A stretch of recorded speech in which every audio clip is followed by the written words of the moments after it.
Good morning, constituents.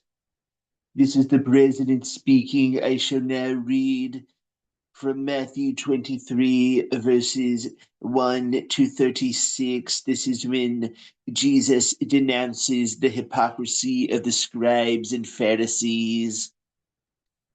Then Jesus said to the crowds and his disciples, "The scribes and the Pharisees sit on Moses' seat, so practice and observe whatever they tell you, but not what they do, for they preach, but do not practice.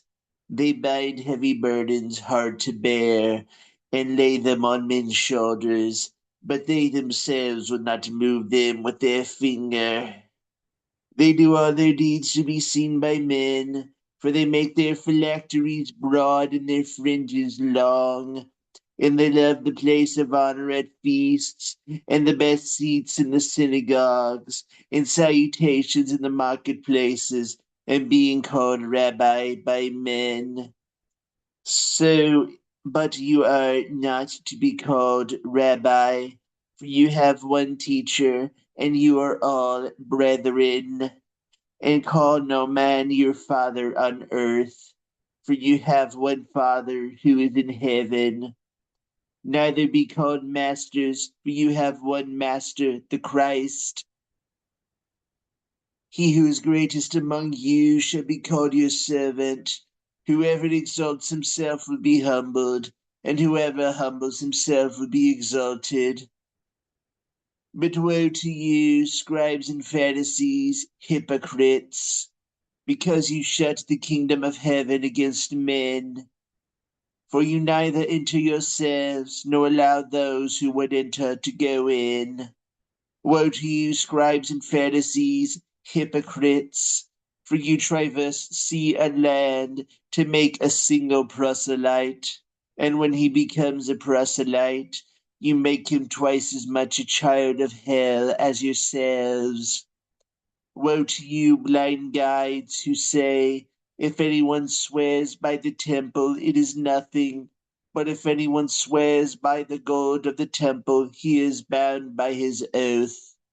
You blind fools, for which is greater, the gold or the temple that has made the gold sacred? And you say, if anyone swears by the altar, it is nothing. But if anyone swears by the gift that is on the altar, he is bound by his oath. You blind men, for which is greater, the gift or the altar that makes the gift sacred?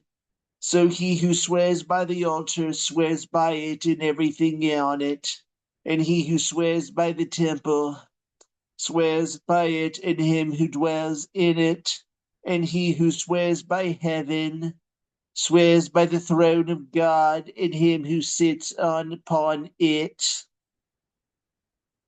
Woe to you, scribes and Pharisees, hypocrites, for you tithe mint and dill and cumin, and have neglected the weightier matters of the law, justice and mercy and faith. These you ought to have done without neglecting the others. You blind guides, straining out a gnat and swallowing a camel. Woe to you, scribes and Pharisees, hypocrites, for you cleanse the outside of the cup and of the plate, but inside they are full of extortion and rapacity. You blind Pharisees, first cleanse the inside of the cup and of the plate, so that the outside also may be clean. Woe to you, scribes and Pharisees, hypocrites, for you are like whitewashed tombs, which outwardly appear beautiful, but within they are full of dead men's bones and all uncleanness. So you also outwardly appear righteous to men, but within you are full of hypocrisy and iniquity. Woe to you, scribes and Pharisees, hypocrites! For you build the tombs of the prophets and adorn the monuments of the righteous, saying, if we had lived in the days of our fathers, we would not have taken part with them in the shedding of the blood of the prophets.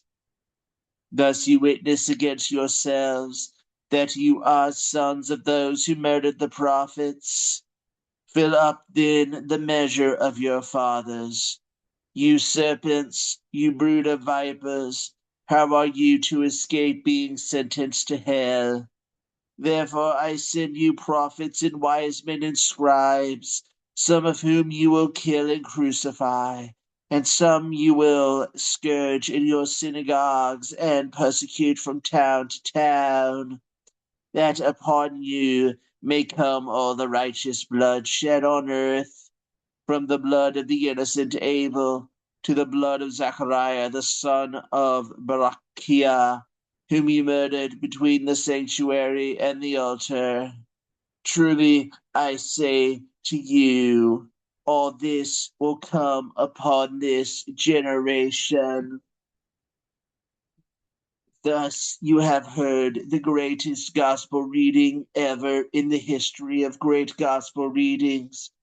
I hope that as your president that I am speaking to you today to make America great again and follow the teachings of the gospel. I shall see you till next time. Adieu.